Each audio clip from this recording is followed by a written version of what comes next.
Welcome to நலம் தானா viewers. இன்னைக்கு காலிஃப்ளவர் கோலா உருண்டை குருமா செய்ய போகிறோம்.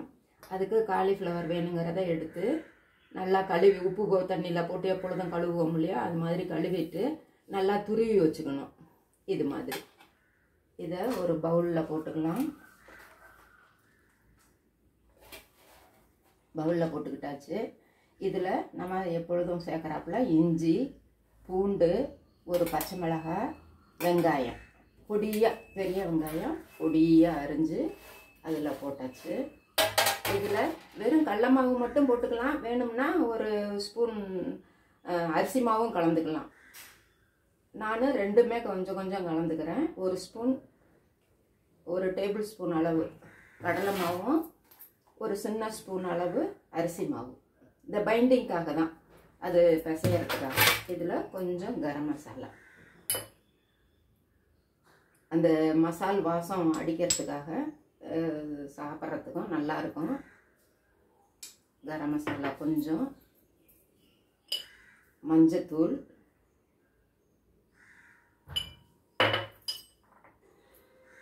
இது காஷ்மீர் சில்லி பவுடர் கொஞ்சம்,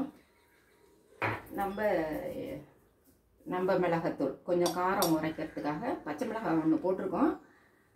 இது கொஞ்சம், இது மஞ்சத்தூள் தான் போட்டாச்சு. உப்பு இதுக்கு தகுந்த அளவு போட்டு நல்லா கொஞ்சம் கொத்தமல்லி கருவேப்பிலை இருந்ததுன்னா போட்டுக்கலாம். அதையும் போட்டு நல்லா பிசைஞ்சிடணும். இதுலேயே இந்த கோஸுங்கிறாங்க காலிஃப்ளவரும் வெங்காயமும் நல்லா பிசைய தண்ணி விடும். தண்ணியே வேண்டியது இருக்காது. அப்படி நமக்கு வேணும்னு தோணுச்சுன்னா சும்மா ஒரு ஸ்பூன் தெளித்து அப்படியே பிடிச்சிக்கலாம். இது அப்படியே விட்டுட்டோம்னா தண்ணி விட்டுரும். அதில் அதுக்குள்ளே நம்ம குருமாவை ரெடி பண்ணிக்கலாம். அதுக்கப்புறம் இதை உருட்டி நம்ம எண்ணெயில் டீப் ஃப்ரை பண்ணி போடலாம். கோலா உருண்டைக்கு போடுறாப்புலையே. நமக்கு அந்த ஆயில் ரெசிஸ்டன்ட் இதாக உள்ளவங்க, ஆயில் ரொம்ப வேணாம் அப்படின்னு நினைக்கிறவங்க இதை ஆவியில் வேக வச்சு கூட எடுத்து நம்ம சாதாரண உருண்டை குழம்புக்கு போடுவோம் இல்லையா, அது மாதிரி அந்த குழம்புல போட்டுக்கலாம். நானும் இப்போ எண்ணெயில் டீப் ஃப்ரை பண்ணுறேன். இது ஓரளவுக்கு இப்போ பிசைஞ்சு வச்சாச்சு. அதுக்குள்ளே இப்போ குழம்பை தாளிக்கிறதுக்குள்ளே இன்னும் கொஞ்சம் நல்லா உருண்டையாக பிடிக்க வந்துடும். இது அப்படியே இருக்கட்டும். இப்போ அதுக்கு குருமாவுக்கு ரெடி பண்ணுறதுக்கு பாத்திரத்தை வச்சு நல்லா ஒரு 4 ஸ்பூன் எண்ணெய் ஊற்றி வச்சு, எண்ணெய் காஞ்சதுக்கப்புறம் குருமாவுக்கு தாளிக்கிறாப்புல பட்டை, கிராம்பு, ஏலக்காய், பிரிஞ்சி இலை, கொஞ்சம் ஒரு பிஞ்சு ஜீரகம் போட்டுங்க. இதெல்லாம் வறுபட்டு கொஞ்சம் கரம் மசாலும் போடுவோம். இருந்தாலும் இதுவும் கொஞ்சம் வாசத்துக்காக கலந்துக்கலாம். அது மண் சட்டிங்கிறதுனால ஒரு நிமிஷம் சூடாகிறதுக்கு நேரம் ஆகும். சூடேறிடுச்சு. அதுக்கப்புறமேல ஆஃப் பண்ணா, செஞ்சதுக்கப்புறம் ஆஃப் பண்ணால் கூட அது ஒரு 1 நிமிஷம் கொதிச்சுக்கிட்டே இருக்கும். கிராம்பு தெரிச்சிருச்சு. ஜீரகம் இடிச்சதுன்னா கூட போதும். ஜீரகம், சோம்பு,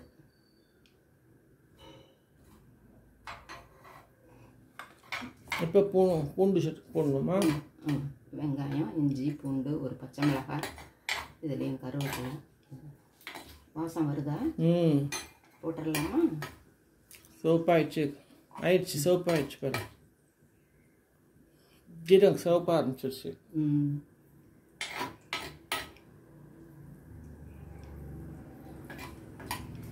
குருமாவுக்கு தாளிக்கிறாப்லையே தான் இதுவும் இது புது விதமான. இதே மாதிரி கோஸ்லையும் நம்ம செய்யறதா இருந்தால் செய்யலாம். ஒரு பச்சை மிளகாய், கருவேப்பிலை, இஞ்சி, பூண்டு, சின்ன வெங்காயம் நல்லா பொடியாக அரிஞ்சு,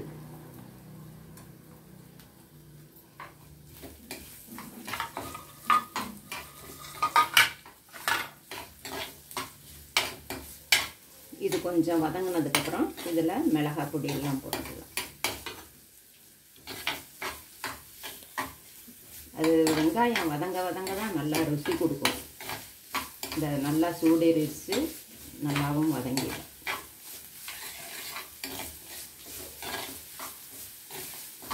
சட்டியில் செய்கிறது ரொம்ப சூப்பராக இருக்கும் குழம்பு. அது ஒரு பக்கம் வதங்கிக்கிட்டு இருக்கையில சைடில் கொஞ்சம் மிளகாய் பொடியை போட்டுட்டோம்னா கொஞ்சம் சத்தமாக பேசுங்க. போன நேரத்து வீடியோலேயும் சத்தமே வரமாட்டேங்குது. சாப்பிட்றீங்கள? ஒரு பக்கம் அது வெங்காயம் வதங்கிட்டு இருக்கையில இன்னொரு சைடு கொஞ்சம் மிளகாய் பொடி, இதுக்கு வேணுங்கிற காரத்துக்கு தகுந்த மிளகாய் பொடி போட்டாச்சு. கொஞ்சம் காஷ்மீர் சில்லி பவுடரும் மிளகாத்தூள் போட்டாச்சு, காஷ்மீர் சில்லி பவுடர் போட்டாச்சு. கொஞ்சம் கலருக்காக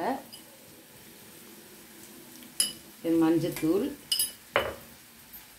கரம் மசாலா அப்புறம் போட்டுக்கலாம். கொஞ்சம் சாம்பார் பொடி போட்டாலும் வாசமாக இருக்கும். அதுக்காக நான் கொஞ்சம் சாம்பார் பொடியும் நம்ம வீட்டில் செஞ்சது அதையும் கலந்து விட்டாச்சு. வெங்காயமும் சைடில் வதங்கிட்டு இப்போ இந்த பொடி வாசமும் போயிருக்கும் இந்த சூட்டில். இப்போ இதை தக்காளி ஒரு 2 மீடியம் சைஸ் தக்காளி இதில் போட்டு இதில் நல்லா வதக்கிக்கணும். நல்லா ஸ்மாஷ் ஆகிற வரையிலும் வதக்கிக்கணும். அப்போ தான் அந்த பச்சை வாசமும் அதில் இருக்காது. 1 நிமிஷம் வச்சதுக்குள்ளே இந்த கரண்டி சூடு எரிஞ்சிச்சு. அதான் சட்டி, மண் சட்டியோட பவர் அது. இந்த மண் சட்டி எங்கே வாங்குனீங்க? அந்த வயலூருக்கு போகிற ரோட்டில் எங்கேயோ நீங்கள் தானே சொன்னீங்க, அங்கே வாங்கிட்டு வந்துச்சு. இதில் கொஞ்சம் உப்பு போட்டு வதக்கிடலாம். சிம்மில் வச்சுக்கலாம்.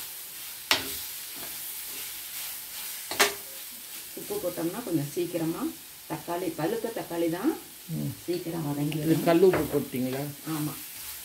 அப்புறம் தண்ணி ஊற்றுவோம் இல்லையா, அதனால் கரைஞ்சிடும்.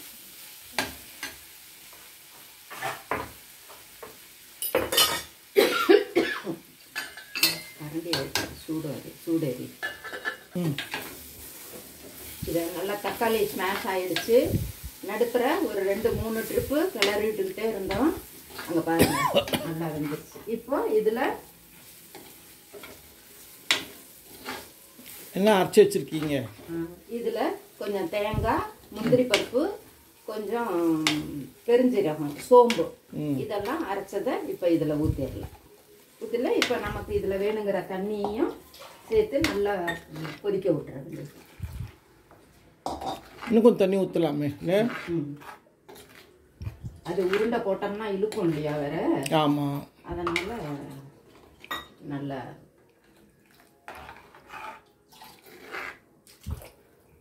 இப்போ உப்பு பார்த்துக்கிட்டு வேணுமா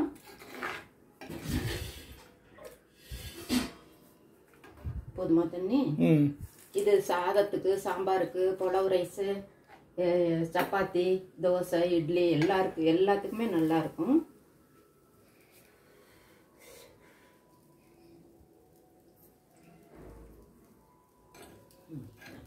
உப்பு சரியா இருக்கா? கொஞ்சம் மட்டும் சும்மா ஒரு சிட்டிகை அளவுக்கு சரியா இருக்கு. அப்போ போட்டது கொஞ்சம் மட்டும் கொதிச்சுது போதும். நல்லா மூடாதீங்க, அப்புறம் கஷ்டம்.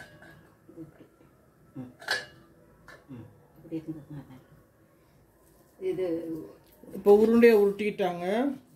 இப்போ எண்ணெயில் டீப் ஃப்ரை பண்ணிட்டு எண்ணெயை அதை ஆன் பண்ணி விட்டு அதை ஆன் பண்ணி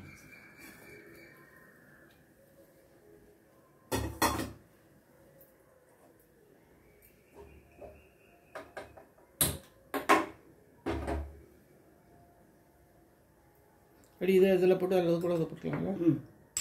அது கொஞ்சம் தெரியும். இப்போ இதில் கரம் மசாலா முதல்ல சேர்க்கல, இதில் கொஞ்சம் கரம் மசாலா சேர்த்துக்கிறோம் வாசத்துக்காக. மசாலா போட்டு தான் தாளிச்சிருக்கு, இருந்தாலும் கொஞ்சம் கரம் மசாலா போட்டால் இன்னும் கொஞ்சம் நல்லா டேஸ்டியாக இருக்கும்.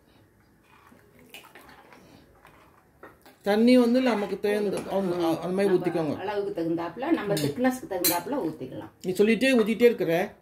அவ்வளோதான். அடுப்பை மாற்றி வச்சிடுறேன். இதில்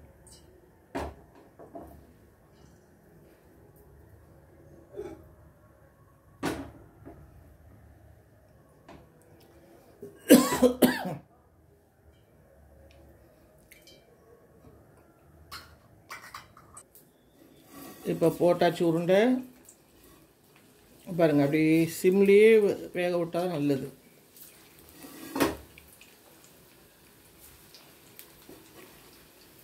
ஒரு 5 இன்ச்சாக போட்டு எடுத்தால் நல்லாயிருக்கும். தண்ணியே ஊற்றாமையே பிடிக்க நல்லா வருது.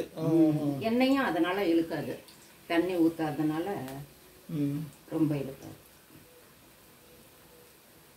அனல் ஜாஸ்தி கொடுக்காதீங்கன்னா மேலே வெந்த மாதிரி இருக்கும், உள்ளே வேகாது. அதனால் கொஞ்சம் வெயிட் பண்ணுங்கள்.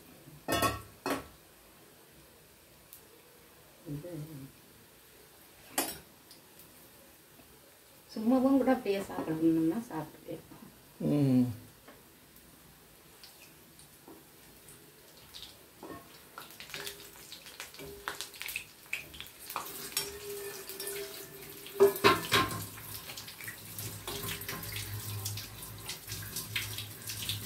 குழம்பு கொதிக்குது பாருங்க.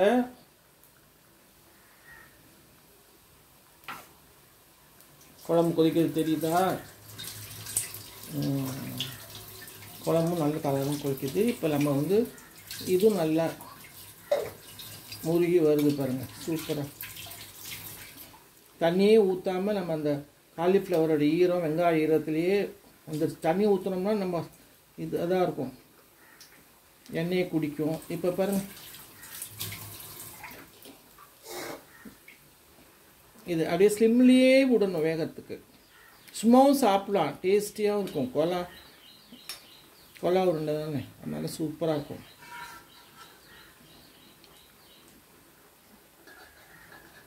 தண்ணி குழம்பு கொதிச்சுட்டு போதும் இல்லை? இன்னும் கொஞ்சம் கொதிக்கணுமா? போதும். தேங்காய் போட்டதுக்கப்புறம் ரொம்ப கொதிக்கவும் கூடாது. முதல்ல எல்லாம் வெந்துருச்சு வேற. இதில் புதினா கொத்தமல்லி தூவி இறக்கிடுறேன்.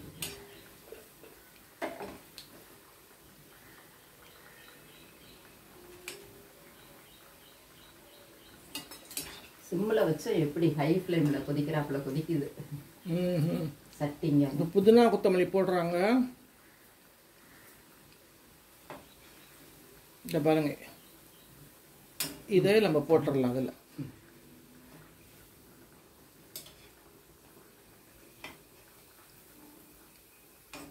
இதை எடுத்து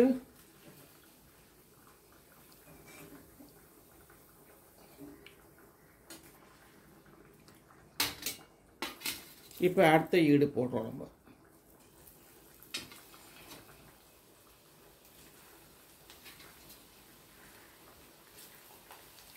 நீங்களும் செஞ்சு பாருங்கள். நலந்தானா சேனலுக்கு சப்ஸ்கிரைப் பண்ணுங்கள். பெல் பட்டனை மறந்துடாமல் அமுக்குங்க. உங்கள் கமெண்ட்ஸ் எங்களுக்கு நாங்கள் வரவேற்கிறோம். இது பேர் வந்து காலிஃப்ளவர் கோலா உருண்டை குருமா. இப்போ இன்னைக்கு டிஃபன் என்ன? மார்னிங் டிஃபன் வெந்தய தோசை. வெந்தய தோசைக்கு தொட்டுக்கிறது. ஓ சூப்பர். சப்பாத்திக்கும் தொட்டுக்கலாம். சப்பாத்தி மதியானம் சப்பாத்தி தான், அதுக்கு தொட்டுக்கலாம். அது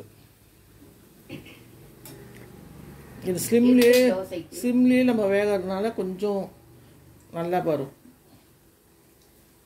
இப்போ குழம்பும் கொதிச்சுட்டே இருக்குது. இப்போ ஆஃப் பண்ணியாச்சு.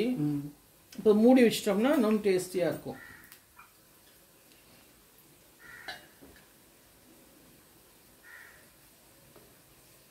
Bye.